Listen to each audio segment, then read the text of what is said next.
Shalom sahabat khotbah populer. Banyak orang merasa bahwa doktrin Allah Tritunggal sulit untuk dipahami, sehingga menimbulkan banyak pertanyaan, dan beberapa pertanyaan sulit terangkum di sini.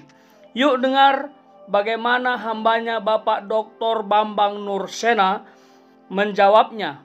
Barangkali juga dapat menjawab pertanyaan yang ada dalam benak sahabat selama ini. Semoga memberkati. Bapak Ibu saudara-saudari, ini sudah tidak sabar ya untuk berdialog. Ya, mungkin dari tadi sudah banyak pertanyaan-pertanyaan yang akan disampaikan. Ya, baik juga dalam live chat sudah ada ya. Tetapi mari kita mulai dulu dari ruangan gereja ini. Silahkan jika ada yang bertanya untuk angkat tangan, menyebutkan nama dan gereja asal. Ya, terima kasih. Salam aleichem, Beshem Hesem, Yeshua HaMashiach. Kebetulan saya lihat CV-nya Pak Pendeta. Rupanya saya sama-sama satu korps dari UNTAK. Hanya Pak Pendeta, Pak Bambang Nursena, alumni 2009 barangkali. Saya 2019. Alumni UNTAK juga baru 3 tahun lalu, 4 tahun lalu. Ya, terima kasih. Ada yang saya sampaikan. Ada beberapa yang saya baca. Ya, maaf Pak. Ya. Namanya Ferdinand Poilema. Ya, asal gerejanya di sini. Ya, asalnya bapak dari Nusa Tenggara, mama orang Toraja. Supaya ditahu. Iya, baik, saya lanjut. Pertanyaannya yang pertama, saya pernah baca ada pengakuan iman Athanasius. Kenapa itu di gereja-gereja ada yang pakai, ada yang tidak? Athanasius, pengakuan iman selain Konstantinopel, Nicea, dan juga ada pengakuan iman gereja Toraja, setidak salah yang baru muncul itu. Nah, itu dari mana? Apakah dia mengaku tentang ketritunggalan juga? Dia mengakses ketritunggalan. Itu yang pertama. Yang kedua, kelihatannya kita yang Kristen Protestan tidak mementingkan kelihatannya Maria yang melahirkan Yesus. Padahal peran Maria di dalam itu tidak seperti saudara kita gereja Katolik yang Katolik itu seperti hal yang seperti fokus.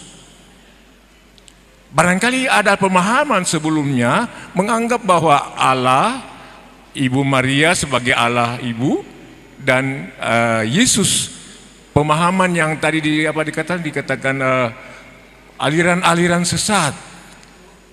Apakah itu yang sampai tidak kita pakai berdasarkan itu?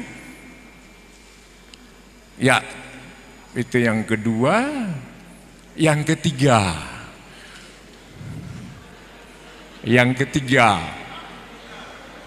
tiga nomor saja. Iya, 3 saja, tidak banyak. Tritunggal. Yang ketiga, Yesus selamanya menyatakan otopraksis, artinya kebenaran.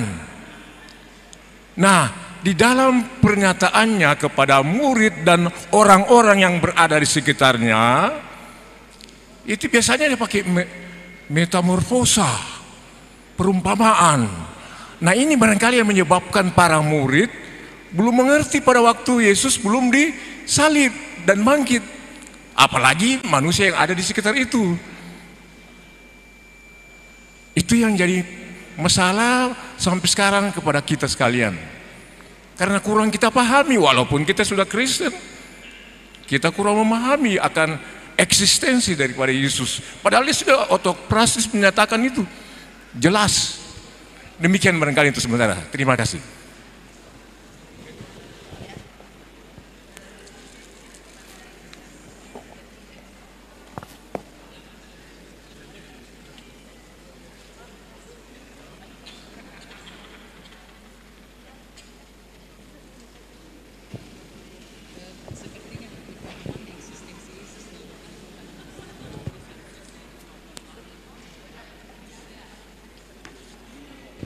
Ya, yang kedua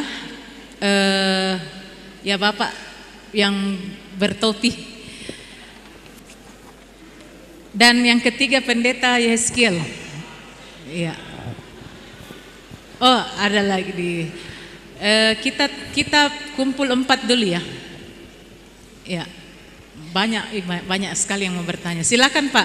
Kalau bisa pertanyaannya singkat, jelas dan padat karena waktu kita terbatas. Baik.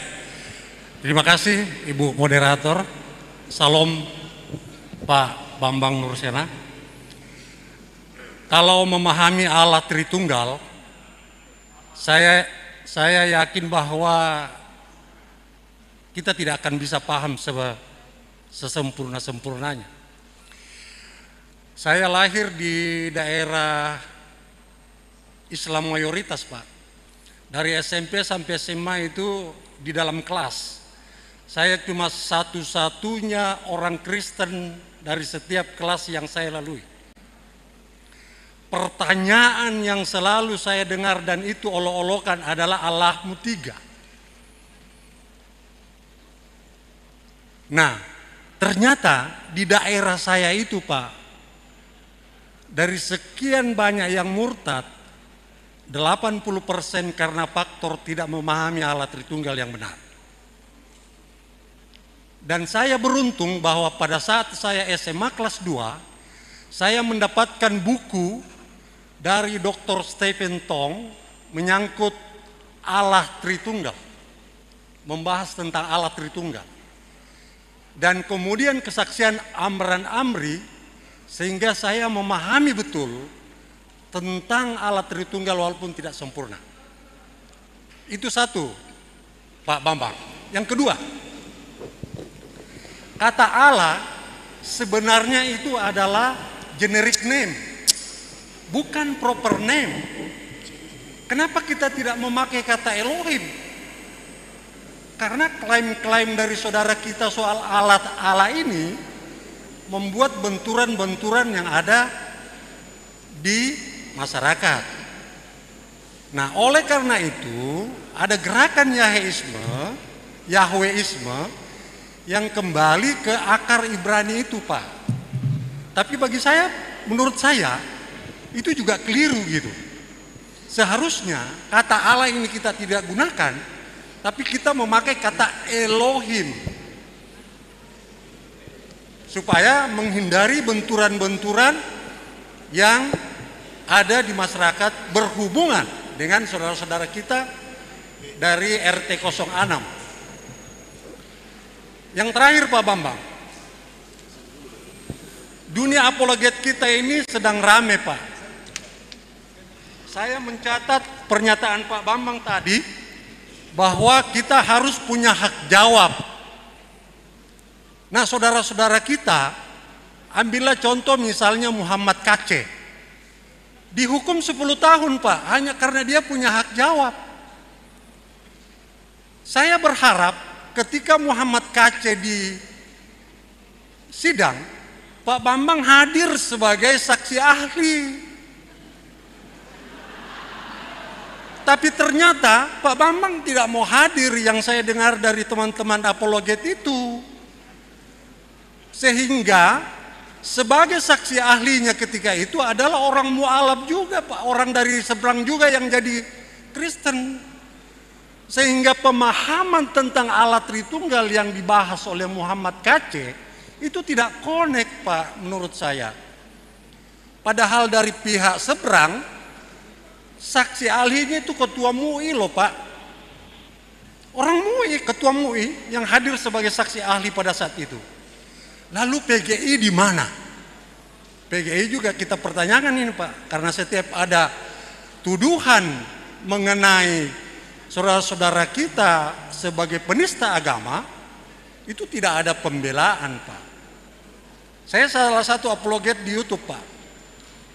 Saya berjuang untuk menjawab hak jawab iman kita Pak. Demikian Pak Bambang, terima kasih. Iya, tolong disebutkan namanya Pak. Perkenalan. Nama saya Julianus dari Gereja Toraja kelompok 14. Baiklah, terima kasih. Tadi saya mengamati dari sini yang mengikuti ceramahnya Bapak, saya bisa berprediksi ada yang mengerti tetapi mungkin lebih banyak yang, ya saya tidak tahu, saya tidak mengatakan itu ya, karena ini memang sesuatu hal yang begitu sulit, makanya Klasis ini mengupayakan itu. Tapi luar biasa ya, Bapak memberikan pemahaman yang sangat baik. Saya hanya meminta seperti ini Pak. Saya melihat dan saya juga menghadirkan anak katekisasi saya di sini. Mereka itu usia remaja, 16, 17. Luar biasa Bapak tadi sampaikan, bahkan dengan menggunakan bahasa-bahasa Ibrani ya dan lain-lainnya. Saya meminta, bolehkah Bapak bahasakan lebih sederhana saja ini untuk anak-anak katekisasi saya ini atau anak-anak yang muda ini, bagaimana menjelaskan tentang Allah Tritunggal itu ya. Kalau mau mengikuti cara Bapak tadi, saya saja angkat tangan ini, susah untuk menjelaskan itu kepada kita semua. Saya tidak tahu kalau ibu bapak sudah bisa pulang ini lalu bisa menjelaskan ya. Bahasa yang sederhana untuk anak-anak kita, karena terus terang Pak, kami di Makassar ini itu begitu berat ya, berhadapan dengan orang-orang yang betul-betul membuat anak kita seringkali terpojokkan dengan Allah Tritunggal ya, sehingga tidak sedikit anak kita yang terbawa arus ya, karena tidak mampu untuk menjelaskan itu. Nah, saya kira ini penting untuk kita memberikan pemahaman. Yang kedua, dalam Matius pasal 28 ayat yang ke-19 itu Tuhan Yesus memberikan penjelasan tentang Allah Tritunggal, tetapi tidak mengungkapkan Allahnya, tapi dia mengatakan baptislah dalam nama Bapa, Anak dan Roh Kudus. Apakah itu diarahkan kepada kita supaya jangan terlalu memberikan penekanan Allah Bapa, Allah Anak, Allah Roh Kudus, sehingga kelihatan tiga Allah itu ya. Kalau Tuhan Yesus katakan baptislah dalam nama Bapa, Anak dan Roh Kudus, saya kira ini hanya membuka-buka pikiran warga jemaat supaya betul-betul memahami. Terima kasih. Yang pertama itu adalah kenapa pengakuan iman Athanasius tidak dipakai di gereja-gereja lain. Jadi gini ya, pengakuan iman satu-satunya dari gereja seluruh dunia sebelum berpecah itu hanya ada satu, pengakuan iman Nikeia Konstantinopel. Yang lain-lain itu adalah tradisi lokal. Maka tidak salah mengungkapkan tradisi lokal. Tapi kalau Anda membaca pengakuan iman rasuli, Anda nggak tahu apa-apa. Kan cuma dikatakan aku percaya akan Allah Bapa yang Maha Kuasa, kali ke langit dan bumi, dan akan Yesus Kristus anaknya yang tunggal, Tuhan kita. Hubungan antara Yesus dengan Bapaknya, anaknya yang tunggal. Bagaimana menjelaskan anak yang tunggal itu? Tidak ada penjelasan. Karena pengakuan iman lokal yang di Roma bukan putusan konsili gereja. Dan akan Roh Kudus, gereja yang kudus dan am. Roh Kudus itu apanya? Allah. Hubungannya dengan Yesus apa? Hubungannya dengan Bapa apa? Tidak ada penjelasan sama sekali. Makanya aliran apapun pasti mau pakai pengakuan iman rasuli. Yang tidak percaya Tritunggal pun mau pakai pengakuan iman rasuli. Itu tidak salah, tapi tidak jelas. Kalau pengakuan iman rasuli jelas, maka tidak perlu ada konsili Nikeia, konsili Konstantinopel. Ya, itulah sebabnya pengakuan iman rasuli itu hanya dikenal di gereja Roma. Protestan kan dari Roma. Ya, gereja-gereja yang muncul dari Protestan semua itu Roma. Tapi di gereja timur, gereja Yerusalem, Konstantinopel, Alexandria, tidak dikenal pengakuan iman rasuli. Karena memang itu bukan rumusan mereka, itu rumusan dari saudara seiman mereka di Roma. Nah, pengakuan iman Athanasius itu produk dari abad ke-8. Tidak berasal dari Athanasius. Makanya di beberapa teks gerejawi itu ditulis pseudo Athanasian. Nah, makanya kalau pengakuan iman satu-satunya itu Katolik menerima, Protestan menerima, Ortodok menerima. Karena pengakuan iman Nikea tahun 325 disempurnakan oleh Konstantinopel 381. Itu pengakuan iman gereja seluruh dunia sebelum perpecahan. Jadi perpecahan gereja pertama kan tahun 451, Konsili Kalsedon. Gereja Alexandria dan gereja Antioquia berpisah dengan gereja Roma dan Konstantinopel. Itu tahun 435. Karena kesalahpahaman rumusan tentang Kristus. Tapi sekarang clear, sudah saling bisa memahami dan saling bisa menerima. Perpecahan kedua antara dua Roma Barat dan Roma Timur. Roma Timur itu Konstantinopel, Roma Barat itu Roma Katolik. Roma Timur menjadi Ortodok Yunani 1054. Yang ketiga tahun 1517 munculnya gereja-gereja reformasi Protestan. Nah, dari panjang sejarah selama 2000 tahun hampir itu pengakuan iman Nikea Konstantinopel diterima di seluruh gereja. Berarti itu pengakuan iman yang hasil kesepakatan seluruh gereja. Sementara pengakuan iman Athanasius itu dari Roma, dirumuskan lewat tradisi orang Roma, bukan hasil konsili. Pengakuan iman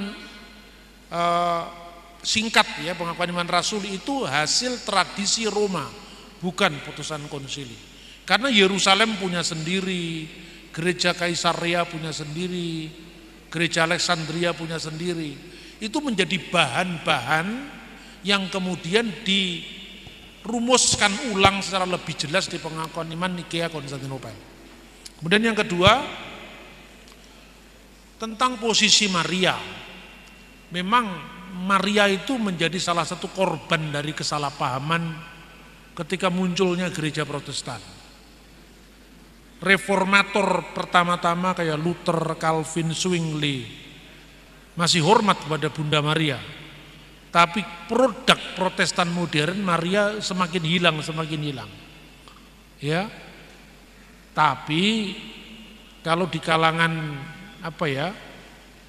gereja-gereja kuno, baik itu Ortodok maupun Katolik sampai sekarang masih dipertahankan sekalipun pemahamannya juga berbeda. Ada perbedaan lah tentang Maria Immaculata, Maria Immaculata in Conceptio itu. Tapi tidak usah kita bahas sekarang. Tapi kalau sampai Maria dimasukkan dalam ketuhanan itu salah. Itulah yang dikritik oleh Al-Quran sebetulnya. Dan itu bukan ajaran Katolik, bukan ajaran Ortodok, bukan ajaran Protestan. Itu ajaran aliran sesat Koliridianisme yang tumbuh di dunia Arab sejak abad ke-4 Masehi. Dan bapak-bapak gereja sudah mengkritik ajaran itu. Maria yang masuk dalam ketuhanan.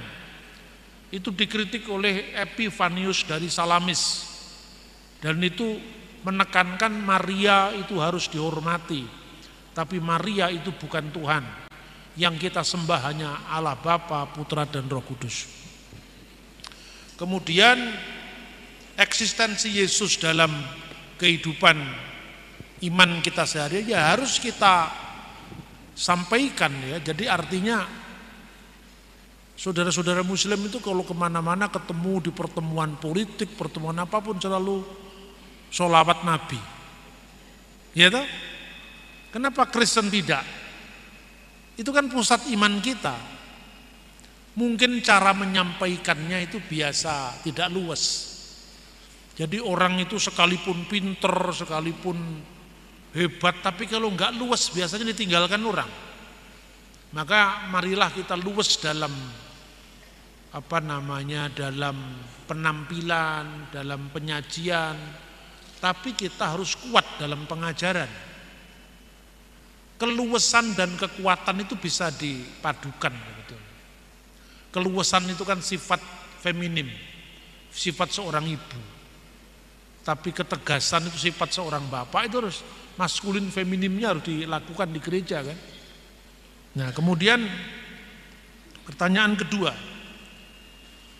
kita tidak memahami Tritunggal dengan sempurna. Ya memang tidak ada yang bisa memahami Allah secara sempurna. Bukan hanya Kristen, orang Islam juga tidak paham benar Tuhannya secara sempurna. Namanya Tuhannya tidak bisa dipahami dengan keterbatasan akal kita. Tapi jangan hanya diredusir untuk Kristen saja. Agama lain juga sama-sama tidak paham. Nah saya kasih contoh misalnya ya. Kenapa orang Islam lebih sederhana dalam pemahaman? Karena yang rumit-rumit tidak diajarkan. Iya tak? Syahadatnya cuma 2. Asyhadu an la ilaha illallah wa asyhadu anna Muhammad Rasulullah. Karenanya itu saja. Padahal kalau Anda belajar Islamologi atau belajar ilmu kalam ya misalnya, itu rumit juga hubungan Allah dengan sifat-sifatnya seperti apa. As-sifatu laisatil dzat walahiyya ghairuha. Sifat-sifat Allah itu tidak sama dengan zatnya, tapi juga tidak berbeda dengan zatnya. Nah, tidak sama kan berarti beda. Tidak beda berarti kan sama, kan sama-sama sulit. Makanya ya jangan mengkritik Injil Yohanes, namanya pada mulanya adalah firman, firman itu bersama Allah dan firman itu adalah, jangan mengkritiklah. Sama-sama rumitnya. Namanya Tuhan dia mesti rumit. Tuhan itu tidak kelihatan. Kalau ngomong adanya Tuhan beda dengan adanya kita.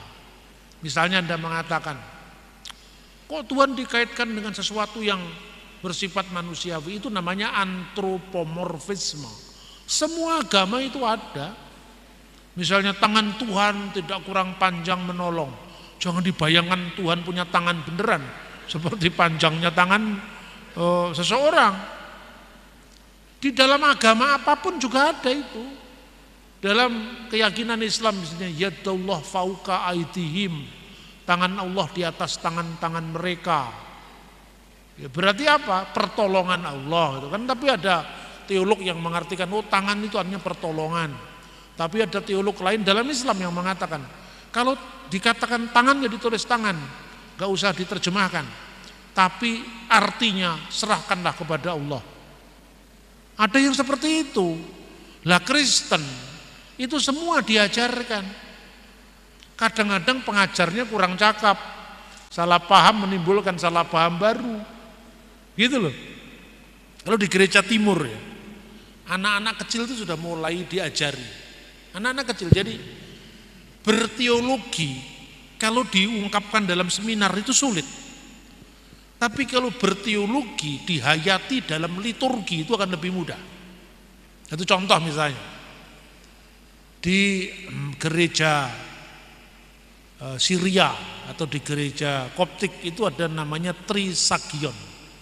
Trisagion dalam gereja Koptik itu merupakan 3 kali kudus untuk menggambarkan kristologi. Jadi kalau bahasa Arabnya itu Kudusullah, kudusul qawi, kudusul ladzi la yamut, irhamna.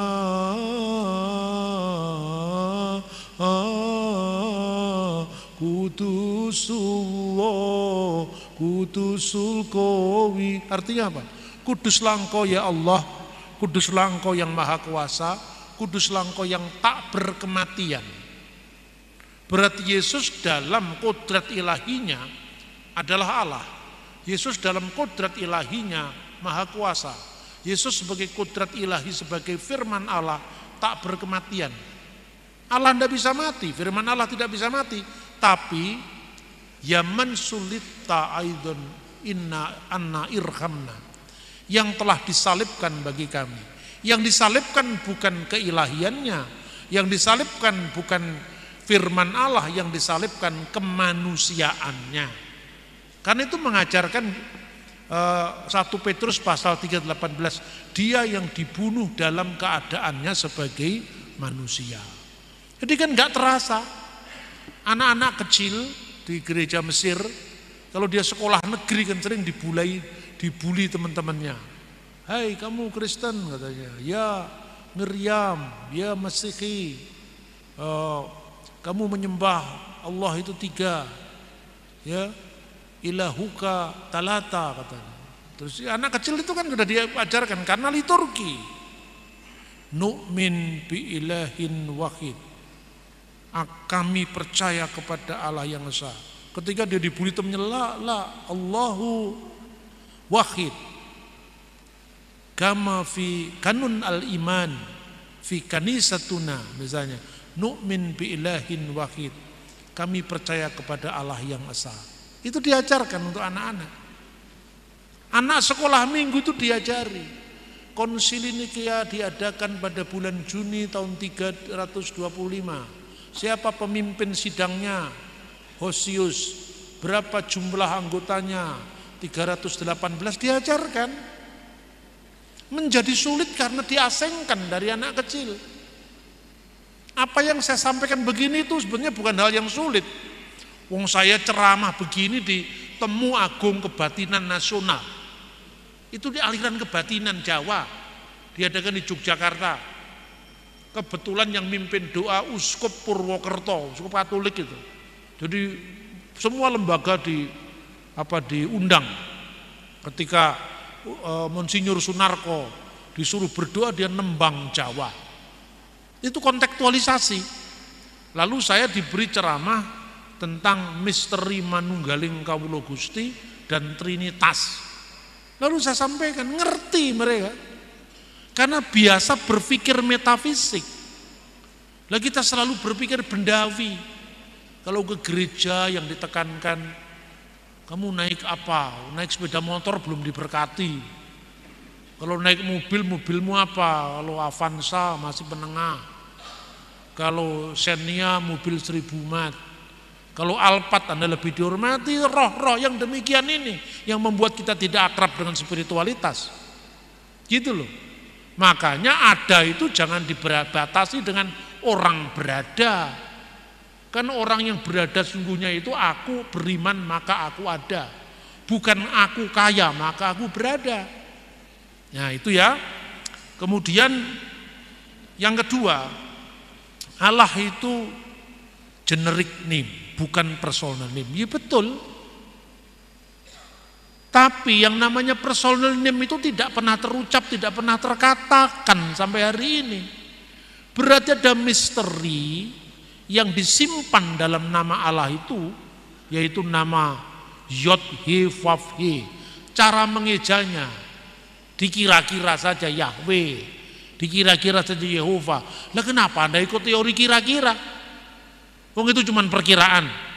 Anda tanya orang Yahudi, tidak ada yang tahu Yahweh. Saya tanya orang Yahudi di Tondano ini kan ada sahabat saya Rabi Yakub Baruk. Anda tanya, apakah Rabi kenal dengan Yahweh? What is the meaning of Yahweh? Apa itu artinya Yahweh? Tidak ngerti mereka. Yahweh itu bacaan Kristen dalam semangat akademis untuk mencari kira-kira bunyinya apa, itu baru abad pertengahan. Terus kenapa enggak diganti Elohim Pak? Karena ini bahasa Indonesia, bukan bahasa Ibrani. Kalau bahasa Ibrani ya Elohim. Jangankan Alkitab, Quran pun dalam bahasa Ibrani Elohim. 18% penduduk Israel itu beragama Islam. Mereka punya terjemahan Quran. Ha-Quran ha-Mefwar. Bismillahirrahmanirrahim, yang artinya demi nama Allah Maha Pemurah, Maha Penyayang, diterjemahkan Beshem Elohim Har-Rahman Har-Rahum dalam bahasa Ibrani. Jadi kalau Anda ngomong Elohim pakai bahasa Ibrani, bisa Yahudi, bisa Islam, bisa Kristen. Gitu loh. Orang Yahudi di Mesir, orang Yahudi di Ethiopia, orang Yahudi di Yaman, ngomongnya Allah juga. So Anda cari itu Yemenite Jewish, terus kemudian reciting the Torah in Hebrew, Aramaik, Arabic itu kan muncul itu di YouTube itu. Bereshit bara Elohim et hasamayim ve'et sa'aret.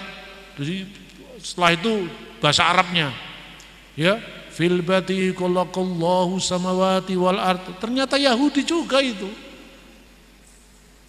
Yahudi Karaid yang ada di Mesir meninggalkan sinagoge namanya sinagoge Ben Ezra. Itu sebagian naskah teologisnya bahasa Arab dan Elohim diterjemahkan Allah.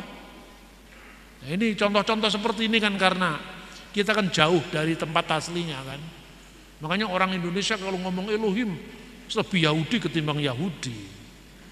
Orang Yahudi sendiri kalau di negara barat ya Elohim diterjemahkan God. Di negara Arab Elohim diterjemahkan Allah. Ya seperti itu. Kemudian apakah karena itu kemudian menjadi ganjalan dalam hubungan lintas agama? Tidak pernah ada ganjalan. Ganjalan yang mana? Ganjalan yang dibuat-buat oleh orang itu. Yang ada ganjalan itu kan cuma segelintir orang Malaysia yang pernah melarang kata Allah nggak boleh dipakai oleh orang Kristen. Orang Mesir nggak pernah keberatan, Saudi nggak keberatan, Syria, Libanon nggak keberatan. Yang keberatan orang Malaysia yang tidak berbahasa Arab, yang mempersoalkan orang Pakistan yang berbahasa Dari atau berbahasa Urdu atau berbahasa Hindi. Di negara Arab tidak ada yang keberatan. Ya, kalau itu alasannya menimbulkan kegaduhan. Yang gaduh kan orang-orang tidak paham. Maka yang tidak paham itu dipahamkan dengan edukasi. Gitu loh. Ada orang mengatakan, ini yang ekstrim-ekstrim ini, Kristen ekstrim juga ada kan.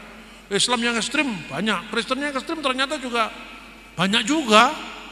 Dia ngomong kepada saya, Pak Bambang, Anda ini harus bertobat. Bertobat apa maksudmu, saya bilang. Kenapa Anda pakai kata Allah?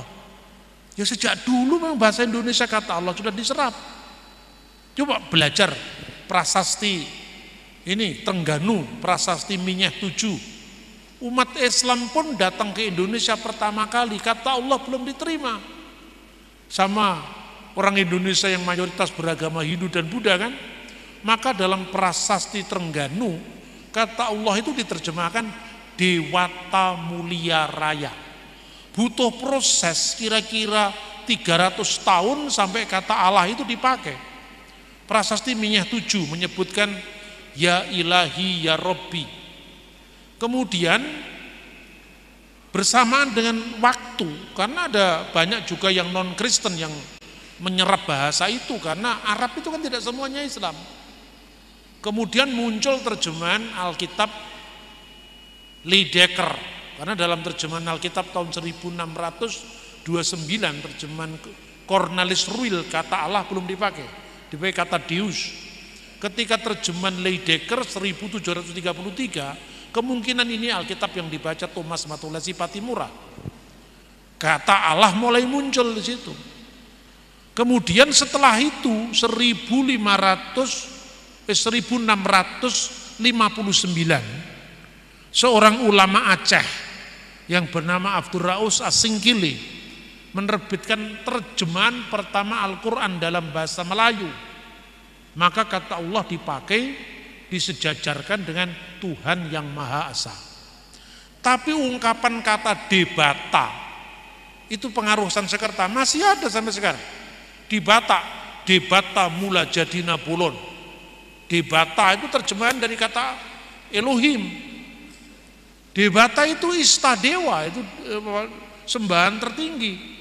Sementara kata Austronesia kuno yaitu yang masih dipakai dalam bahasa Indonesia, sembahyang, menyembah Tuhan. Jadi kata yang, debata, Elohim, Allah itu satu rumpun, artinya satu makna, bukan satu rumpun, satu makna. Tergantung teks mana yang kita pakai, konteksnya apa. Lah karena Indonesia itu tidak mengenal kata Elohim, Anda mengatakan Elohim memberkati Pak. Elohim apa maksudmu Mas, kan gitu kan. Bingung, ini kan kemudian tidak sesuai dengan konteks karena bahasa itu belum diserap dalam bahasa Indonesia gitu. Ini pertanyaannya ya. Kemudian kenapa Allah nggak diganti Elohim? Karena nggak ada orang Indonesia yang paham Elohim. Kalau Elohim mau dipakai bahasa Ibrani sekalian semuanya. Jangan hanya sepotong-sepotong. Elohimnya diambil, Ibrani yang lain tidak. Ya toh? Kemudian kenapa saya tidak mau jadi saksi ahli? Ya ini sering ditanyakan orang. Pertama, dalam kasus penodaan agama di Indonesia tidak pernah ada satu kasus pun pernah menang. Maka bagi saya mengedukasi tentang kebebasan beragama khususnya dengan undang-undang penodaan agama tidak lewat sidang pengadilan. Kalau lewat sidang pengadilan itu kan hanya berlaku bagi satu orang yang terdakwa. Banyak tokoh lain yang lebih hebat dari saya yang ahli hukum yang bisa membela. Kalau saya membela dia, itu tidak akan menolong dia karena akan lebih rumit jawabannya. Bisa-bisa malah memberatkan. Karena apa? Yang kebanyakan masuk dalam kasus ini adalah orang-orang awam melawan orang-orang awam. Pengadilan itu tidak hanya bicara tentang hukum, tapi ketika terjadi tekanan massa yang berkuasa politik bukan hukum. Ngerti ya maksud saya? Nah ketika saya ditanyakan hal-hal yang krusial tentang teologi, jawaban saya pasti jawaban yang lebih teologis. Itu tidak akan dipahami oleh hakimnya. Jadi lobby yang politik lebih penting ketimbang lobby yang saksi ahli. Saya jadi saksi ahli undang-undang penodaan agama di Mahkamah Konstitusi sudah saya lakukan. Tapi ketika saya dipanggil untuk jadi saksi ahli orang per orang yang didolimi karena penodaan agama, saya tidak mau datang. Sengaja saya tidak mau datang karena apa? Pertama, saya melihat ada kesalahan-kesalahan yang dilakukan terdakwa. Sekalipun pada saat yang sama, kesalahan yang lebih berat juga dilakukan oleh pihak non-Kristen. Tapi bukan waktunya kita untuk menuntut kesetaraan sekarang. Ini logika politik yang lebih berkuasa. Saya tidak mau masuk dalam ranah perdebatan. Tapi saya berbicara sama Pak Mahfud MD di MPR tentang kebebasan beragama. Saya tidak mau debat-debat di YouTube, ngapain yang seperti itu? Ya toh? Pentingnya apa sebetulnya? Edukasi dengan sejuk itu lebih penting ketimbang ngotot-ngotot dan kemudian menyerang pribadi orang. Contoh misalnya, kenapa saya tidak mau ya dalam kasus itu? Ada seorang terdakwa yang mengatakan, Insa Yesus. Loh ini secara gramatika juga keliru. Pertama karena si terdakwa ini tidak paham Alkitab bahasa Arab. Kata Insa Yesus itu tidak pernah ada dalam Alkitab bahasa Arab manapun. Dan ini kata-kata yang mengarang-arang gitu loh. Saya mau bela cara-cara apa? Wong itu memang tidak ada. Masa saya ngarang-ngarang? Kalau saya ngarang-ngarang, saya pertaruhkan reputasi ilmiah saya. Justru 2 kali muncul kata insya Allah ini dalam Alkitab bahasa Arab. Terjemahan Today English Version, Today Arabic Version, terjemahan Van Dyck di Mesir. Yang pertama insya Urab dan insya Allah. Itu muncul di Kisah Rasul dan Surat Yakobus.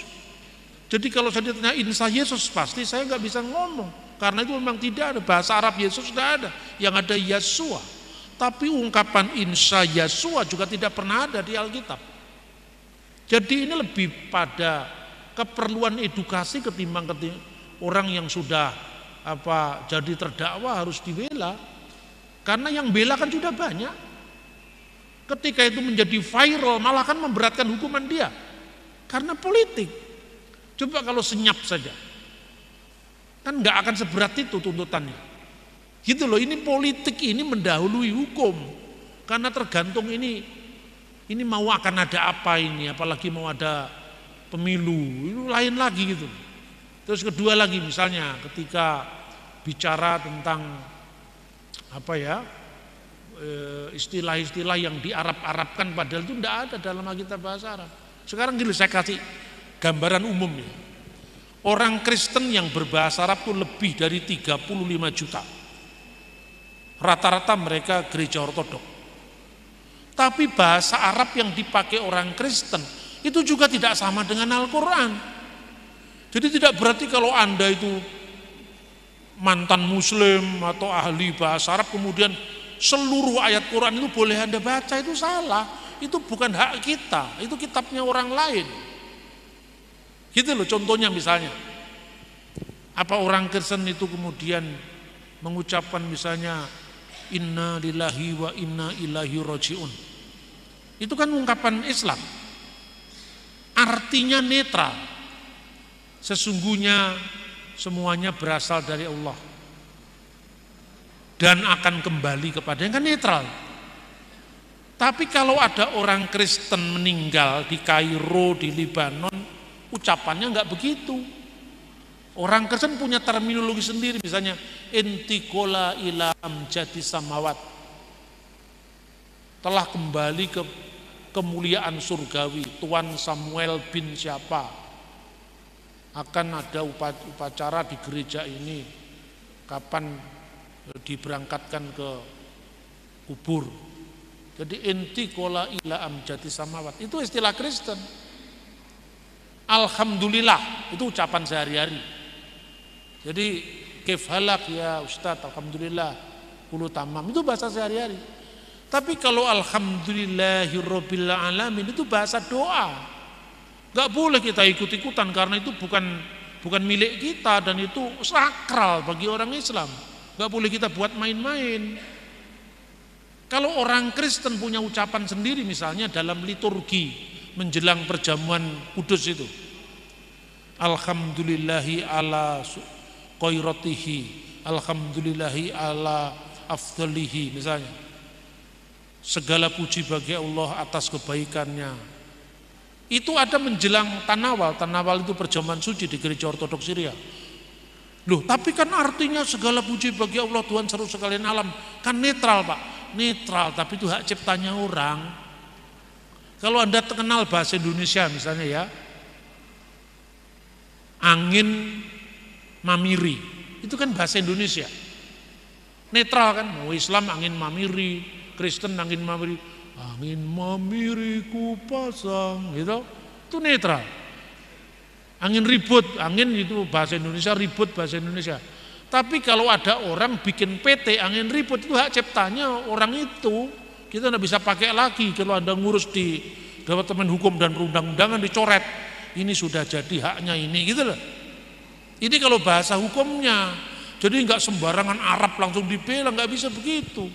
Kalau kita tidak mau disalahpahami sama Islam, kita juga jangan mau mengembangkan kesalahpahaman terhadap Islam. Kalau Anda tidak mau diserang orang Hindu, janganlah Anda menyerang orang Hindu. Inilah hakikat Bhinneka Tunggal Ika. Ini ceramah saya di MPR, ini ceramah saya di forum-forum kebangsaan. Saya lebih terhormat kalau saya ceramah di forum-forum kenegaraan ketimbang debat kusir di YouTube. Ngapain? Itu tidak mengedukasi, karena dunia YouTube itu tanpa editor. Yang jadi moderator juga siapa? Ya toh, marilah kita gunakan medsos dengan cara sebaik-baiknya. Saya itu tidak ada cita-cita jadi YouTuber. Gara-gara nama saya sering dicatut oleh YouTuber Kristen itu, maka terpaksa saya harus punya channel supaya saya bisa komplain. Saya punya channel ini kan baru yang saat pandemi kemarin. Itu sudah lebih dari 5-6 tahun itu nama saya dicomoti.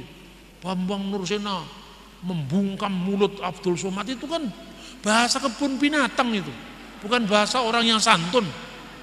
Kok sukanya yang begitu itu loh. Apa itu misalnya membungkam mulut, menyumbat mulut, membabat habis. Memang rumput apa dibabat? Kita ini manusia beradab, bahasanya juga bahasa yang santun. Jangan bahasa seperti itu.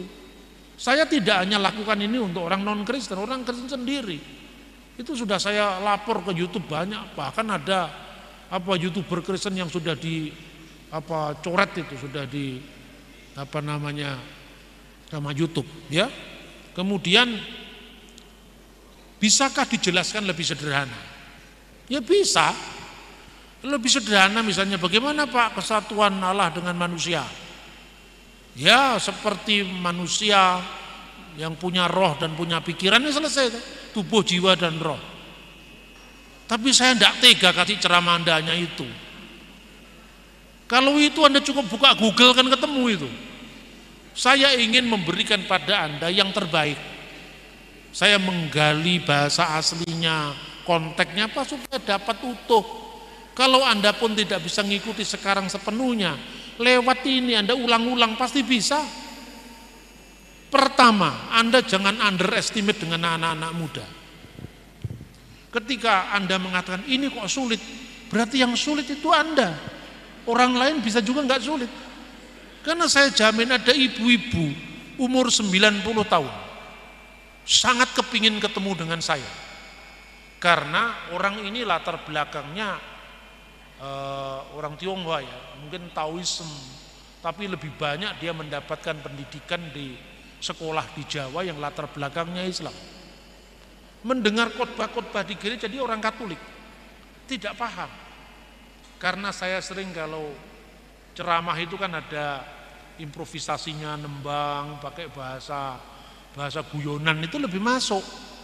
Lalu dia ketingin ketemu sama saya, pertemukan saya dengan Pak Bambang. Nah saya pas ke Jakarta, saya datang ke situ. Coba apa yang ditanyakan sama dia? Terus ditanya, ibu ini tanya tentang Tritunggal.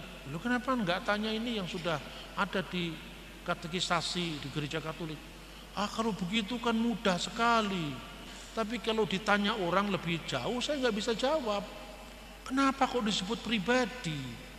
Memang kalau 3 pribadi itu satu ya di obok-obok seperti apa? Kalau 3 ya tetap 3 pribadi. Ada yang dipakai oknum. Ini misalnya, ini harus dibedah secara etimologis, pakai oknum. Buku-bukunya Pak Tong itu biasanya. Allah Tritunggal itu oknum, huruf besar semua. Allah itu bukan 3, tapi 3 oknum dalam satu hakikat. Ini kan bahasa teologis. Tapi Anda lupa bahasa teologis ini sudah bergeser makna sekarang ini. Makanya diperlukan kontekstualisasi. Kata oknum hanya Tuhan itu 3 oknum, tapi 1 pribadi. Di pihak lain dia membaca koran, 3 oknum pemuda ketangkap sedang pesta sabu-sabu. Loh, oknum yang pesta sabu-sabu ini kan oknum yang terpisah. Masa ini sama dengan oknumnya Allah Tritunggal? Nah, kemudian seorang Kristen mulai berpikir, apa enggak diganti kata itu? Pribadi. Pribadi bahasa Indonesia sehari-hari kan? Pribadi. Oh ada problem dengan kepribadian ganda. Ini bukan hanya ganda tapi ini 3. Bingung kan? Kemarin saya diundang sama Gemim. Kata apa yang digunakan untuk mengubah atau menyesuaikan dengan kata pribadi? Jadi Kristen itu sekarang terbelah jadi 2. Satunya orang Kristen yang secara tulus ingin mencari padanan kata yang bisa mengungkapkan misteri Bapa, Putra dan Roh Kudus. Itu disebut apa? Sebagai terjemahan dari istilah kuno hipostasis persona. Itu apa? Oknum pribadi. Maka Pak Harun Hatiwiono dalam bukunya Iman Kristen dia mengatakan kata persona, person dalam bahasa Inggris sejak abad 18 sebetulnya maknanya sudah berubah. Kenapa? Lah ini kan nggak bisa sederhana yang begini. Bagaimana sederhananya? Kalau saya mengatakan ya seperti tubuh, jiwa dan roh, satu kan satu, ya sederhana. Sudah usah 2 menit, 1 menit selesai saya pulang, ya kan? Kalau mau dikatakan seperti matahari, sinarnya dan panasnya itu sekolah minggu sudah ada. Tapi jangan Anda underestimate anak-anak kita begitu masuk SMP, dia tanya tentang oknum, tidak dapat jawaban dari gurunya, tanya ke Google. Nah di Google jawabannya itu hutan belantara yang liar. Kapan kata persona ini berubah? Ketika Sigmund Freud menemukan teori psikoanalisa. Dalam teori itu ya kira-kira gini, intinya gini. Persona dalam makna modern hanya bisa dimiliki oleh 1 hakikat manusia. Satu hakikat manusia itu hanya bisa memiliki satu persona. Maka yang namanya persona, begitu ngomong personnya Pak Bambang atau personnya Pak Joko, terpisah. Lah itu yang salah dalam Tritunggal. Karena yang disebut person dalam bahasa ketritunggalan Allah itu diskresi non separati, distingsi non divisi. Bisa dibedakan, tidak bisa dipisahkan. Lah kalau nggak bisa dipisahkan berarti satu eksistensi, satu wujud, satu hakikat kan itu kan. Bisa dibedakan, tak bisa dipisahkan, masing-masing punya kekasan secara tak terbagi. Itu Tritunggal, maka dicari. Pak Harun mengusulkan karena membaca Karl Barth, modus eksistensi. Tapi bagi mereka yang berpegang rumusan dogma, bahasa yang aslinya ini, wah itu nggak cocok. Modus eksistensi itu, ya memang itu kan mirip-mirip dengan modalisme. Tapi yang mengkritik ini pun tidak memberi solusi. Dia tetap pokoknya bahasa gereja 3 oknum. Lah kalau 3 oknum, terus bagaimana kamu menjelaskan itu ada di luar orang baca Quran. 3 oknum pemuda ketangkap sabu-sabu. Ini sama apa enggak oknumnya? Kedua, itu pribadi Bapa, pribadi Putra, pribadi Roh Kudus. Terus Anda mengatakan berarti 3 pribadi. Pribadi ganda aja bermasalah, apalagi 3 pribadi. Ini antara teks asli dan konteks asli berbeda dengan konteks sekarang. Ini yang dicari solusi. Jangan hanya mudah mengutuk orang. Kalau saya kan selalu merunut gitu, karena merunut maka panjang. Terus saya jelaskan, ayo kita bedah satu-satu. Kata uknum itu asalnya dari bahasa Arab. Makanya kalau una substantia tres persona itu diterjemahkan dalam bahasa Arab wahid fi jauhar wa thalatha fi akonim. 1 dalam jauhar, jauhar itu hakikat, 3 di dalam akonim. Akonim itu bentuk jamak dari uknum. Lah kata uknum bahasa Arab ini juga bukan asli bahasa Arab. Ini dipinjam dari bahasa Siriak Aramaik, bahasanya Yesus sendiri, yaitu genoma. Maka dalam bahasa Aramaik ya una substantia tres persona itu diterjemahkan dengan hat osia talat genome. Nah, kata genome uknum bahasa Arab itu tidak pernah dipakai untuk pribadinya Yusuf, pribadinya Abraham, pribadinya Yakub, nggak pernah. Kata itu hanya dipakai secara metafisik teologis. Sebab di dalam bahasa Arab sehari-hari kata oknum yang terpisah itu adalah saksun, bukan uknum. Jadi bahasa Arab yang dipinjam bahasa Indonesia sendiri maknanya beda dengan oknum sekarang. Lalu solusinya apa Pak?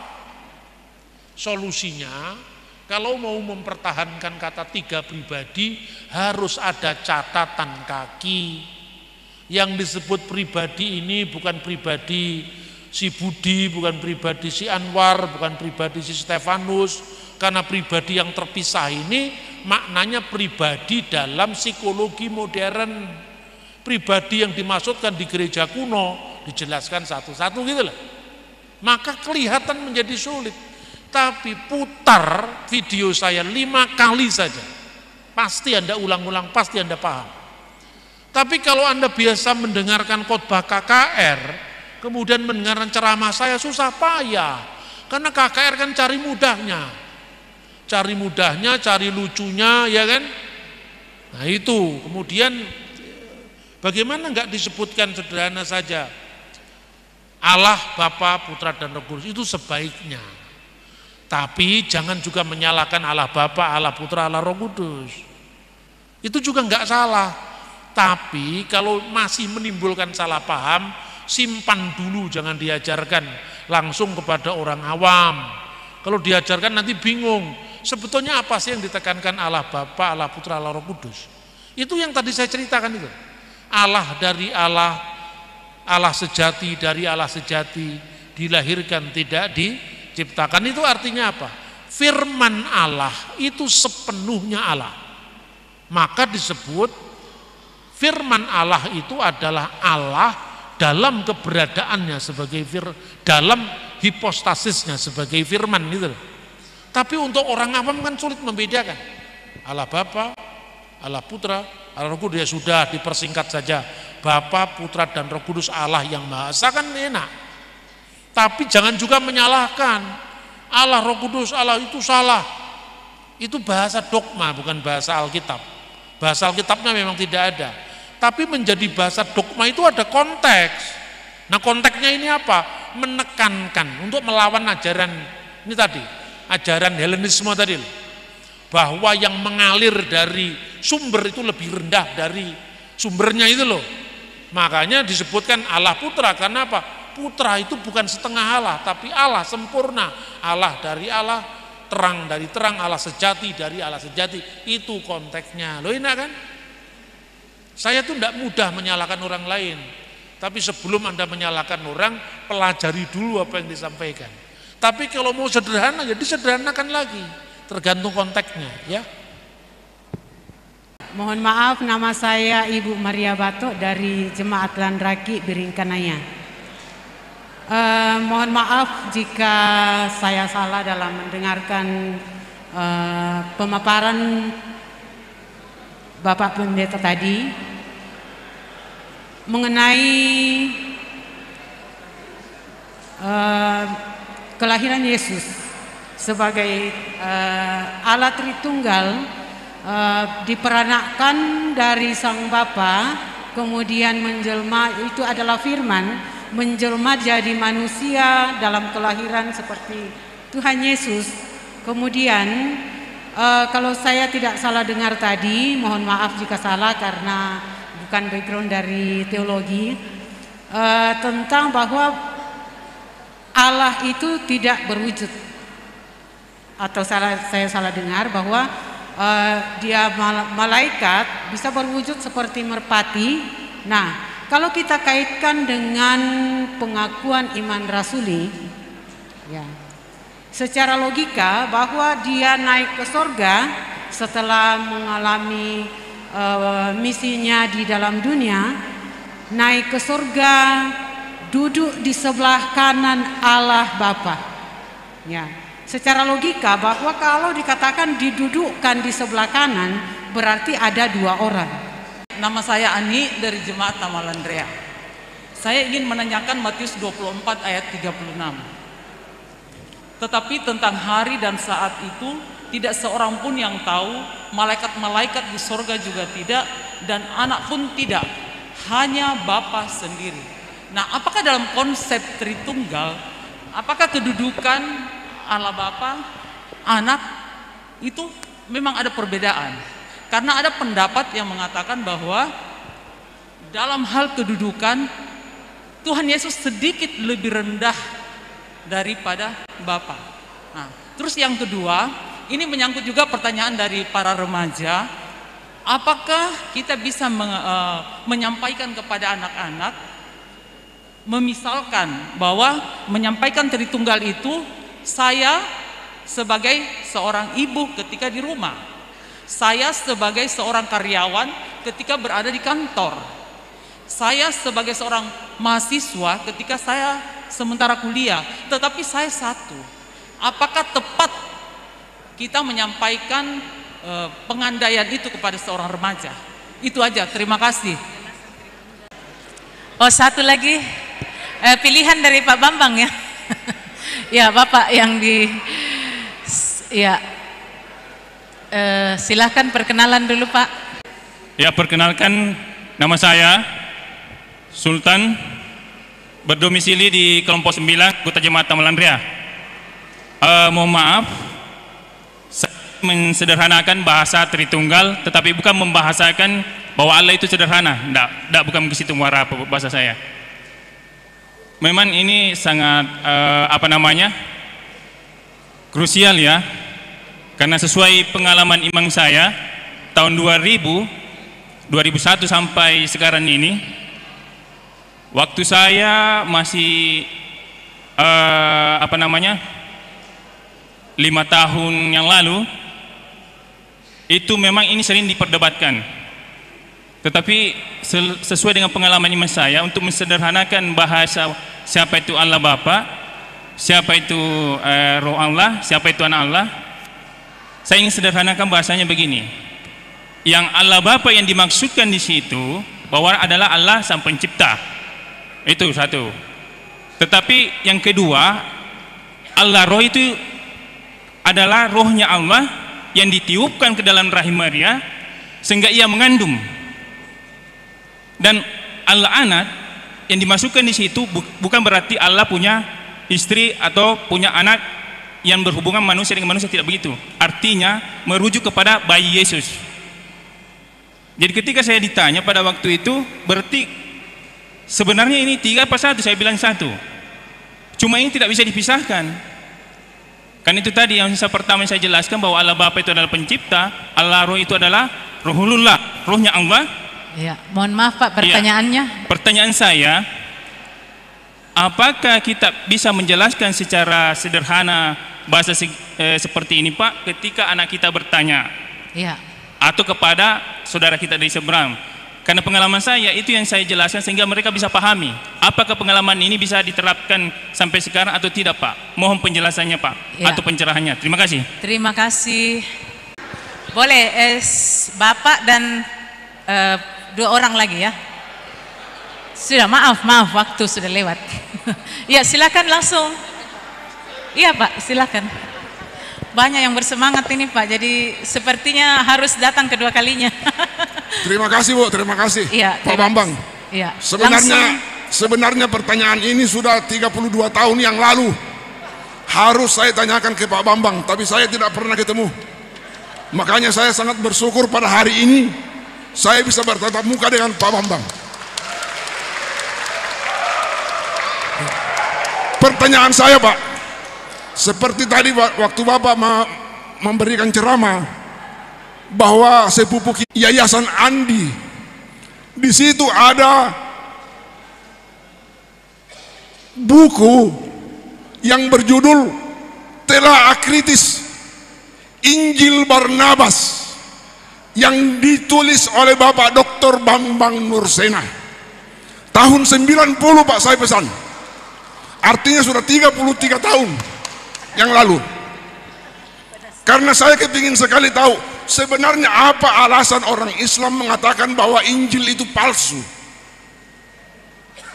Nah, ketika saya melihat bahwa ada yang namanya Injil Barnabas yang dikarang oleh salah seorang, kalau tidak salah ada Arande apa itu, warga Spanyol. Ternyata ketika Pak Bambang memberikan penelaah, ada yang sangat tidak masuk akal. Contohnya pasal 20 dikatakan bahwa Yesus berlayar dari Danau Galilea ke Nazaret, sementara Nazaret itu ada di pegunungan. Bagaimana mungkin? Nah, yang kedua Pak, apakah betul-betul Injil Barnabas itu ada? Kalau ada, apakah pernah ada di Indonesia? Karena saya setengah mati cari di toko-toko buku Kristen, tidak pernah saya temukan yang namanya Injil Barnabas itu. Saya kira Bapak mungkin bisa menjelaskan. Sekian pertanyaan saya Pak, terima kasih. Ya, terima kasih. Terakhir silakan Pak.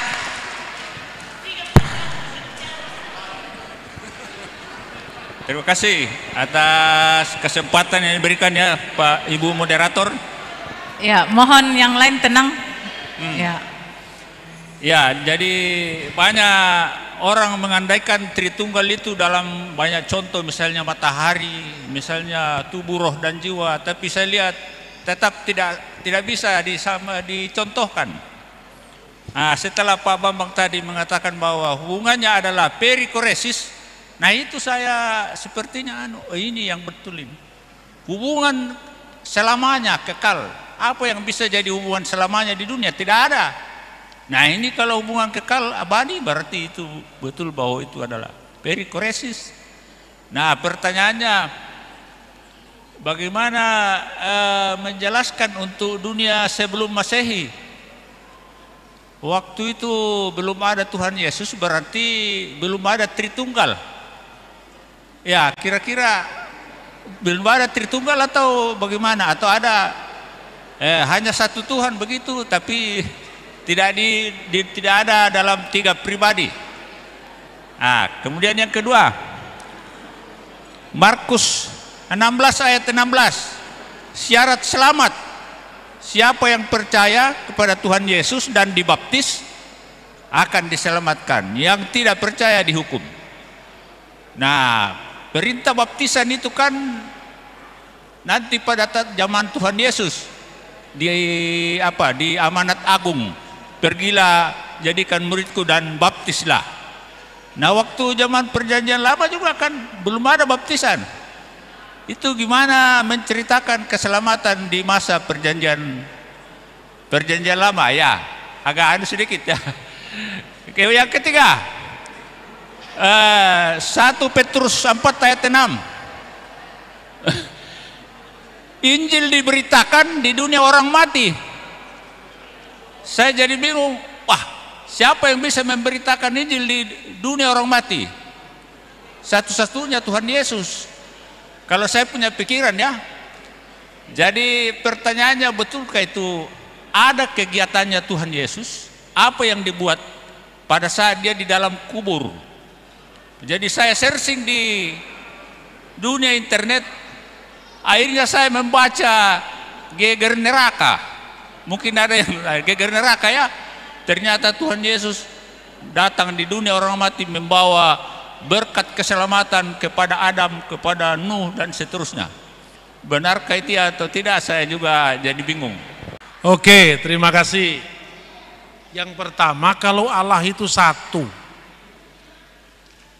diumpamakan dalam diri Allah yang satu itu seperti ada pikiran Allah dan ada roh Allah. Berarti kan satu, tak terpisah.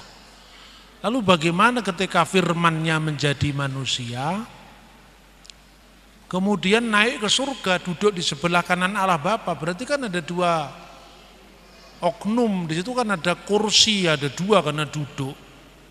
Nah, ini juga kata kiasan sebetulnya.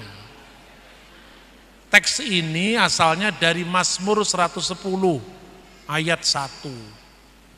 Jadi bunyinya itu dalam bahasa Ibrani berasal dari kata yamin. Yamin itu artinya kanan. Kanan itu artinya perkenan, yang diutamakan. Maka dalam teks itu dikatakan Mizmor le David, Mazmur dari Daud, Neum Adonai atau Neum Hashem Laduni Seflimini. Firman Tuhan kepada Tuanku, duduklah kamu di sebelah kananku. Seflimini at asid uyebeka hadom re rakleha, sampai ku buat musuh-musuhmu takluk di bawah tumpuan kakimu. Kira-kira seperti itu ya. Nah, kenapa muncul ungkapan ini? Karena itu ungkapan yang berasal dari bait suci. Bait suci Yerusalem itu menghadap ke timur. Terdiri dari 3, ruangan Maha Kudus, ruangan kudus, dan halaman. Nah, di sebelah kanan ruangan Maha Kudus pada bait Allah pertama dari zaman Raja Salomo itu Istana Daud. Jadi letak Istana Daud itu di sebelah kanan ruangan Maha Kudus. Maka ketika dikatakan firman Tuhan, maksudnya firman-Nya Allah, laduni kepada Adonai, kepada Tuhanku. Dalam tafsir-tafsir Yahudi dimaknai Tuanku di sini adalah gelar Sang Mesias. Makanya Adon Nenu Yeshua Hamasyah, Tuhan kami Yesus Kristus, itu bukan gelar yang diberikan oleh gereja Kristen, itu harapan orang Yahudi tentang Mesias yang akan datang, yang gelarnya adalah Adonai.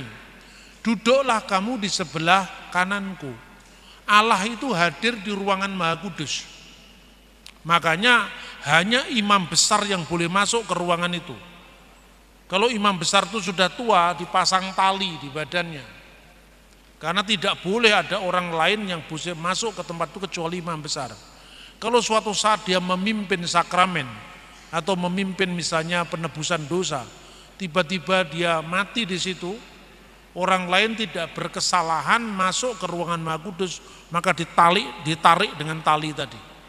Begitu sucinya ruangan Maha Kudus itu, karena ruangan Maha Kudus itu adalah simbol sekinah atau kehadiran ilahi. Nah, di sebelah kanannya itu adalah istana Daud.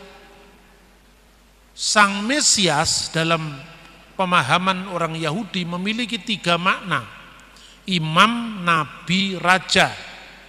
Sebagai nabi memenuhi nubuatan Nabi Musa, nabi mikir beka meaheka kamoni yakim Adonai Eloheka alaf tismaun. Seorang nabi di tengah-tengahmu, di antara saudaramu akan dibangkitkan oleh Tuhan Allahmu, hendaklah dia yang kamu dengarkan. Musa nabi pembebas, maka nabi yang seperti Musa juga nabi pembebas. Musa membebaskan Israel dari penindasan tanah Mesir. Yesus sebagai nabi membebaskan umat manusia dari penindasan dosa-dosa. Lambangnya pembebasan itu Paskah. Paskah Yahudi keluaran dari tanah Mesir, Paskah Kristen kebangkitan Yesus yang memerdekakan Kristen, orang-orang percaya kepadanya dari kutukan alam maut, yaitu menuju kepada hidup yang kekal. Persis sama. Yesus sebagai imam besar perjanjian baru, mengorbankan dirinya sendiri. Lalu yang terakhir, Yesus sebagai raja, dia akan menjadi raja yang kekal. Maka duduklah kamu di sebelah kananku, itu bukan bicara ruang dan waktu, itu bicara perumpamaan. Mesias yang akan datang itu akan menjadi raja yang kekal di kanan ini. Kanan itu istana Daud, karena sang Mesias itu gelarnya anak Daud. Itu maknanya. Mirip kalau bahasa Indonesia itu, sudah ketemu Pak Presiden, enggak Pak, kita hanya ketemu tangan kanannya. Apa tangan kanannya itu? Tangannya Pak Jokowi copot dari tubuhnya. Tangan kanannya itu orang kepercayaannya. Jadi itu kata kiasan, ya. Itu di buku-buku katekisasi ada semua itu. Jawaban saya ini, Anda baca bukunya Van Niptrik, BJ Bulan, Dogmatika masa kini, ada di situ yang saya jelaskan ini, dan banyak buku-buku teologi yang lain. Tapi memang ini makanya perlu dijelaskan, pengakuan iman panjang itu perlu dijelaskan, ya. Kemudian yang kedua, sabda Yesus tentang hari dan saatnya tidak seorang pun tahu. Malaikat di surga tidak tahu, anak tidak tahu, hanya Bapa yang tahu. Loh, kalau Yesus Tuhan kok tidak maha tahu, ya kan? Teks itu dilatar belakangi ungkapan dalam perkawinan Yahudi. Jadi gini ya, ini singkatnya gini. Orang Yahudi itu pada zaman Yesus terutama, zaman sekarang pun masih ada. Tapi ini khususnya di zaman Yesus. Ada 2 tahap perkawinan. Yang pertama itu adalah pertunangan, dan yang kedua perkawinan. Dalam tahap pertunangan itu yang terjadi pembayaran mahar. Bahasa Ibraninya muhar, bahasa Arabnya mahar. Dan penandatanganan ketubot. Ketubot itu adalah surat nikah. Jadi ketika sudah dibayar maharnya, tanda tangan, resmi sudah. Jadi pertunangan itu peresmiannya, belum pemberkatannya. Jadi resmi secara hukum, keluarga pengantin laki-laki ini pulang ke rumahnya, menyiapkan rumah. Ketika dia sudah punya rumah, menyiapkan bagi istrinya, balik menjemput istri. Maka dalam konteks pertunangan itu sudah mengikat secara hukum. Maka kalau Anda baca Alkitab bingung lagi kalau nggak ngerti konteks budayanya. Yusuf kan baru bertunangan dengan Maria. Ketika Maria hamil, padahal dari Roh Kudus, dia mau menceraikannya secara diam-diam. Coba, kalau Anda pahami dalam konteks Indonesia, Bagaimana orang pertunangan kok perceraian? Tunangan kan belum resmi. Itu tunangan Indonesia. Itu tunangan Eropa. Kalau tunangan Yahudi sudah resmi. Hanya belum boleh bercampur. Setelah boleh bercampur tadi waktu perkawinan. Waktu perkawinan itu ya pemberkatan yang disebut Sefa Brakot, 7 berkat perkawinan. Dan masukkan cincin sebagai simbol bahwa pengantin laki-laki milik pengantin perempuan. Ketika mahar sudah dibayar, keluarga pengantin laki-laki bersama sahabat pengantin. Sahabat pengantin itu namanya susbenim. Sahabat pengantin itu yang mencarikan jodoh biasanya. Pamit pulang. Karena semuanya sudah lunas, sudah saya bayar, semuanya sudah selesai, sudah lunas, maka saya pamit ya. Kenapa harus tergesa-gesa? Minumlah seteguk 2 teguk anggur dulu. Alangkah baiknya kalau cepat pulang saja, agar saya bisa siap-siap menyiapkan rumah bagi pengantin saya. Karena di rumah bapak saya masih banyak tempat yang harus saya siapkan. Pulang, ya sudah pulang.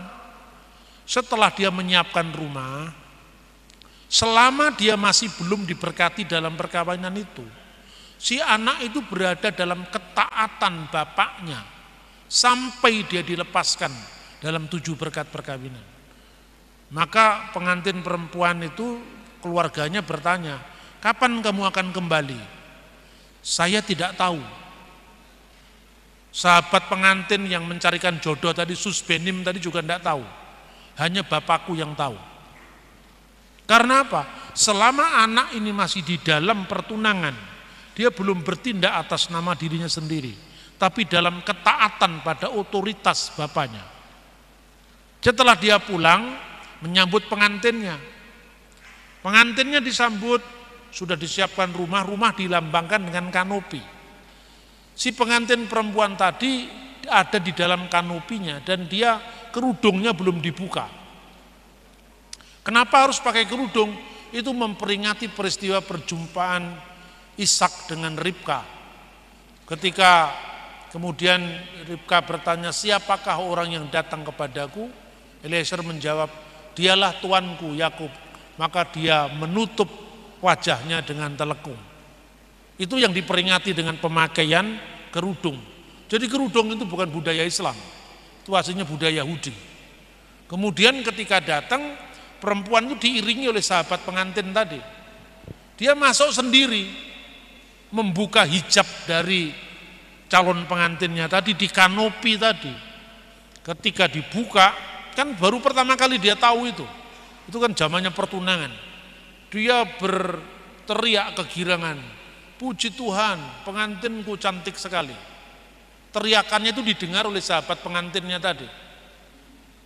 Itulah yang dilambangkan ketika Yohanes 3:19 mengatakan, pengantin perempuan miliknya pengantin laki-laki, dan sahabat pengantin yang berdiri di dekat dia bersukacita mendengar suara pengantin laki-laki. Kini sukacitaku menjadi penuh. Karena Yohanes Pembaptis itu ibarat sahabat pengantin laki-laki yang menjodohkan dengan pengantin perempuan. Lihatlah anak domba Allah yang menghapus dosa dunia. Setelah itu penukaran cincin dibaca kitab Kidung Agung. Setelah penukaran masuk cincin tadi, kemudian mengelilingi pengantin perempuan tadi, mengelilingi pengantin laki-laki yang duduk di kursi itu. Dan mengelilinginya harus berlawanan dengan arah jarum jam. Karena si laki-laki itu simbol Kristus. Dan perempuan harus mengelilingi searah jarum jam karena dia harus di sebelah kanan dari itu. Duduklah di sebelah kananku tadi. Makanya mengelilinginya harus berarah dengan bertentangan dengan jarum jam agar si pengantin tadi berada di sebelah kirinya dari sebelah kanannya. Muter ini. 7 berkat perkawinan dibaca, terakhir berkat piala anggur, lalu resmi suami istri. Perhatikan sekarang, apa yang saya ceritakan dalam kisah ini kan mirip dengan peristiwa Yesus. Pertama kali Yesus membuat mujizat di Kana. Mujizat mengubah air menjadi anggur. Sampai pada kitab Wahyu ada perkawinan anak domba dengan jemaatnya, simbol perkawinan lagi. Yesus ketika disalib mengucapkan sudah selesai, sudah lunas. Itu maharnya bagi kita pengantin perempuan. Alangkah baiknya kalau aku pergi menyediakan rumah bagimu. Di rumah Bapakku banyak tempat tinggal. Persis dengan ungkapan perkawinan tadi. Itu simbol dalam perkawinan Yahudi. Jadi bukan Yesus tidak maha tahu. Tetapi selama Yesus menjadi calon pengantin laki-laki, masih dalam tahap pertunangan dengan jemaatnya. Dia harus tunduk pada kuasa Bapaknya sampai saatku tiba. Makanya ungkapan saatku tiba itu membayangkan ini. Saat perkawinan anak domba dengan gerejanya. Ini yang saya sampaikan kepada Anda. Anda bisa membaca tafsiran bapak-bapak gereja purba tentang masalah ini. Ya. Kemudian yang kedua, bagaimana dengan perumpamaan? Tritunggal itu seperti ibu di rumah jadi ibu rumah tangga, di sekolah jadi ibu wali murid, di jalan ketika nyetir mobil ibu yang nyopir. Apakah itu bukan Tritunggal? Itu modalisme. Itu bukan ajaran Alkitab itu. Jadi kalau Anda mengatakan saya di rumah ini jadi bapak, kalau saya di sekolah jadi wali murid, kalau saya di sini jadi penceramah, itu bukan Tritunggal, itu tak terhingga yang tunggal. Di rumah aja lebih daripada satu peran. Saya adalah bapak bagi anak saya. Bagi istri saya kan bukan bapak, saya suami. Kalau ibu saya tinggal di rumah saya anak. Tapi kalau ponakan saya tinggal di rumah, saya om. Ya kan? Tapi kalau nenek saya masih hidup tinggal di rumah saya cucu. Kan berarti tak terhingga yang tunggal. Ini bukan Tritunggal, ini modalisme. Ya. Nah, memang harus dikatakan tidak ada satupun bahasa atau perumpamaan yang secara tuntas menjelaskan Tritunggal. Jadi contohnya tadi, ketika seperti matahari, ada sinarnya, ada panasnya. Kita menggunakan istilah ini karena istilah ini sudah dipakai oleh bapak-bapak gereja. Misalnya Athanasius dari Alexandria. Ungkapan ini hanya bisa menolong sebatas untuk memahami terang dari terang, Allah dari Allah, Allah dari Allah, terang dari terang, Allah sejati dari Allah sejati. Selebihnya Tuhan bukanlah matahari, sinar dan panasnya. Ya, contohnya lagi, manusia terdiri dari wujudnya, yaitu tubuhnya, jiwanya dan rohnya. Itu betul, hanya untuk memahami Allah. Dalam dirinya ada firman-Nya dan ada rohnya. Tetapi kelemahannya ada. Karena apa? Saya tidak bisa berdialog dengan pikiran saya. Pikiran saya tidak bisa berdialog dengan saya. Karena apa? Satunya saya adalah satu pribadi manusia yang terbatas. Satu hakikat kemanusiaan saya hanya memiliki satu pribadi. Sementara untuk Allah, satu hakikat Allah itu bisa memiliki tiga pribadi, yaitu wujud Allah firman-Nya, firman Allah dan rohnya. Jadi Allah firman-Nya dan rohnya. Ini hanya sebatas bisa menolong hubungan antara Allah, firman-Nya dan rohnya, seperti hubungan eksistensi kita, pikiran kita dan roh kita. Selebihnya kita bukan Allah. Nah inilah Tritunggal. Makanya saya menggunakan istilah matahari, sinarnya, panasnya. Karena itu konsili mengutip itu pengakuan iman, terang dari terang. Ya kan? Kemudian kenapa saya menggunakan kata manusia terdiri tubuh, jiwa dan roh? Karena Bapak Gereja pernah menggunakan istilah itu. Yaitu triados, hotheos, kehulogos auto, kehutes sopias auto. Kemudian untuk memahami Tritunggal secara lebih baik, pahami pengakuan iman panjang itu. Saya ini sebetulnya dulu saya pernah menerjemahkan ya, Syarah Kanun Al-Iman. Itu karya dari Baba Senuda ketiga, Patriark Gereja Ortodok Koptik. Tapi belum selesai sampai hari ini. Tapi sebetulnya sudah hampir selesai. Murid saya sudah pernah menerjemahkan itu. Itu sangat bagus karena penjelasan Tritunggal itu tidak dikarang-karang dari dunia sehari-hari seperti di rumah jadi ibu rumah tangga, di sekolah jadi wali murid, tidak seperti itu. Benar-benar berasal dari pengakuan iman, diuraikan satu demi satu. Bukunya Pak Harun itu diuraikan dari pengakuan iman rasuli, nggak lengkap. Kalau diuraikan dari pengakuan iman Nikia Konstantinopel, lengkap karena itu memang putusan gereja kok sebelum perpecahan. Ya, dan Injil Barnabas itu apa ada bentuknya? Bapak pergi ke Malang, saya tunjukkan bentuknya Injil Barnabas itu. Aslinya dalam bahasa Itali. Bahasa Itali itu belum ada pada zaman Yesus. Bahasa Itali itu perkembangan dari bahasa Latin. Baru ada abad ke-10. Seperti kalau Anda melihat bahasa Indonesia sekarang. Zamannya Kamus Besar Bahasa Indonesia. Anda cari zaman Kerajaan Sriwijaya belum ada. Ya kan? Kita ini kadang-kadang baru 500 tahun sudah sakit ingatan. Kalau Anda lihat di Timur Tengah ribuan tahun ada prasastinya itu. Jadi makanya kita ini tidak punya tradisi tertulis yang kuat. Makanya gampang percaya Injil Barnabas langsung percaya. Saya tidak percaya itu mesti ada dasarnya. Ini misalnya ya, Injil Barnabas itu menggunakan bahasa Itali.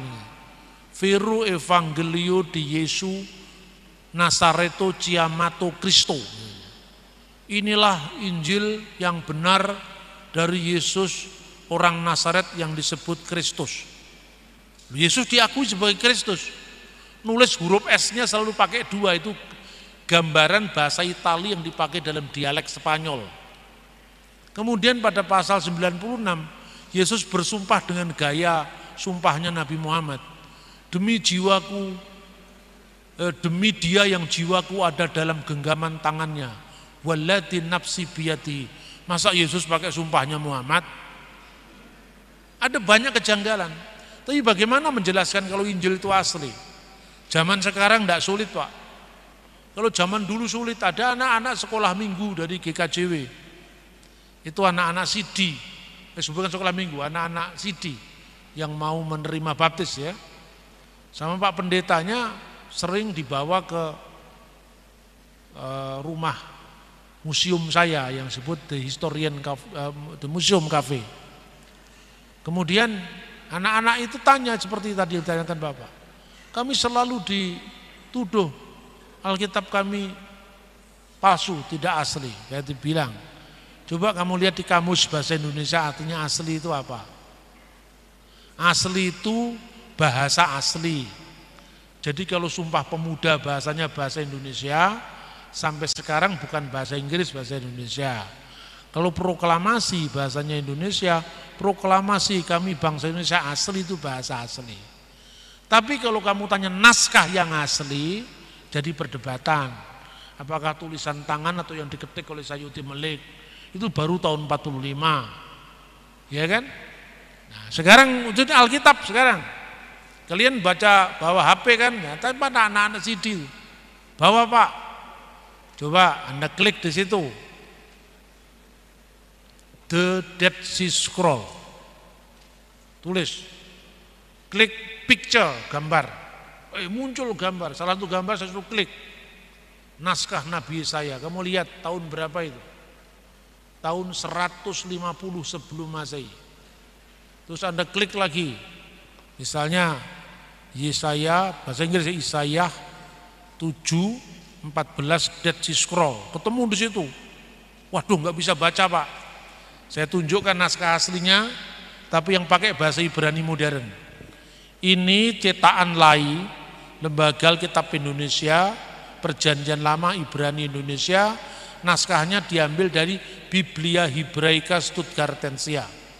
Coba kamu baca pasal 7, nggak bisa baca Pak, nanti yang penting kamu lihat angkanya dulu. Nggak bisa baca enggak apa-apa.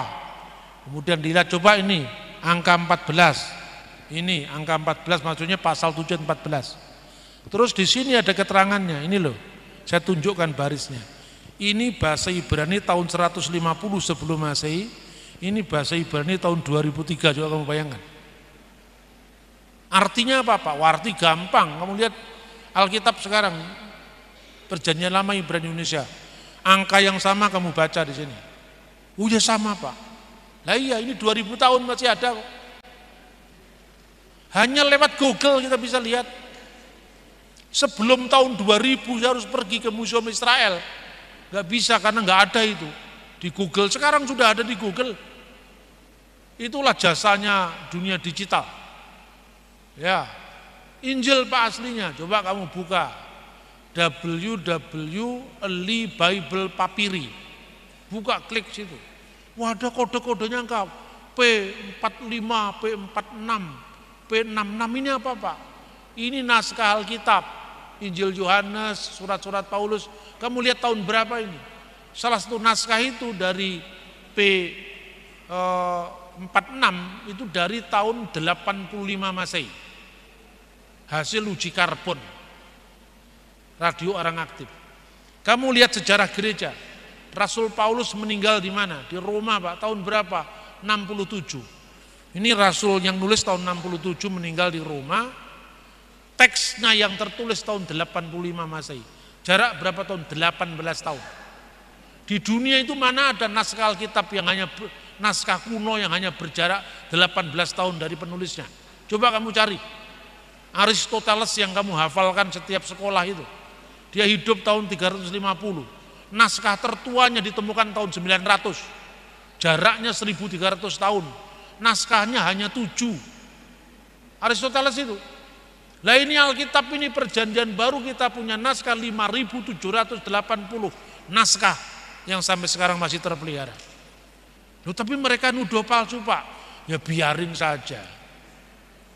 Dasarnya apa ya? Tanya sendiri yang nuduh itu. Kalau menurut saya tidak ada dasarnya, tapi tidak usah menyerang orang lain. Kita tunjukkan aja yang kami serang itu salah, ini loh buktinya. Ini yang membuat banyak orang heboh karena berbasis data. Orang bingung, jawabnya gimana ini? Saya kalau selalu ngomong kan ada datanya. Tidak pernah saya nggak pakai data. Ya. Terus yang terakhir, Tritunggal tidak bisa disamakan itu sudah ya. Lalu sebelum Masehi, apa ada Tritunggal? Tritunggal itu ada dari zaman ke zaman. Sebelum segala abad Allah itu ya Bapa, Putra dan Roh Kudus. Tapi sebelum Masehi belum diungkapkan. Makanya disebut rahasia yang didiamkan selama berabad-abad. Diungkapkan setelah Sang Firman sendiri datang ke dunia. Maka Yesus mengatakan, sebelum Abraham jadi aku sudah ada. Sudah ada sebagai firman Allah. Itu maksudnya. Lalu tentang banyak ayat yang tadi Bapak pertanyakan itu nanti dibahas di PA saja ya. Itu terlalu umum, itu banyak yang ini ya. Terima kasih sahabat Khotbah Populer sudah menonton video ini sampai selesai. Jika ada pendapat atau pertanyaan sahabat yang belum terjawab, isi di kolom komentar ya. Melalui pembahasan ini, kita seharusnya disadarkan betapa kayanya dan besarnya Allah kita. Sampai-sampai logika dan bahasa manusia yang terbatas tidak bisa membedah Allah Tritunggal yang tidak terbatas dengan sempurna. Itu sebabnya dibutuhkan iman yang teguh untuk mengenalnya dengan pemahaman dan pengalaman. Iman ini jugalah yang membuat Allah memberi anugerah keselamatan kepada kita. Oleh sebab itu sahabat, janganlah ragu-ragu untuk menerima Tuhan Yesus Kristus sebagai juru selamat satu-satunya dalam hidupmu. Tuhan Yesus memberkati.